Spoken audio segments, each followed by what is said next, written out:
Ouais, donc je suis psychologue en fait sur Rueil Malmaison, psychothérapeute, TCC principalement, depuis 1 an à peu près sur Rueil.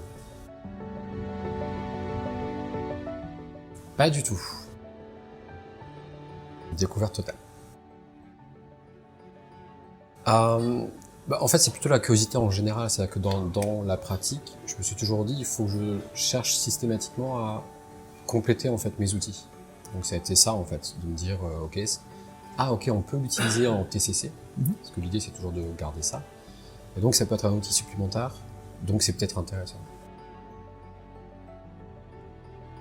Ah ouais, pour le coup, enfin je trouve là c'est vraiment réussi de ce côté-là parce que c'est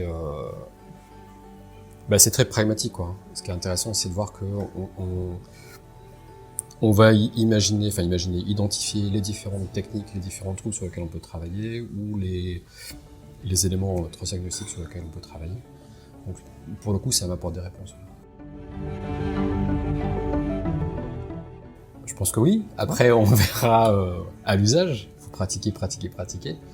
En tout cas, il y a toutes les bases pour pouvoir l'intégrer. Je pense que j'en aurai besoin. Faut tester en fait. Après, il faut s'intéresser, y aller avec de la curiosité. Parce que finalement, en échangeant aussi avec d'autres psys qui ont essayé de l'hypnose, mais finalement qui le voient un petit peu à part, je me suis rendu compte que la plus-value ici, c'était qu'on était orienté quand même sur la partie TCC, quoi. C'est ça qui m'a intéressé dans l'histoire.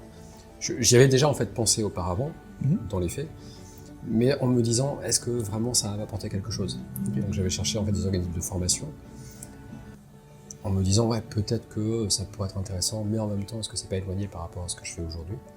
Et là, pour le coup, on est en plein dedans, c'est pour ça que je trouve que ça peut être intéressant dans ce sens-là. Je sais pas ça.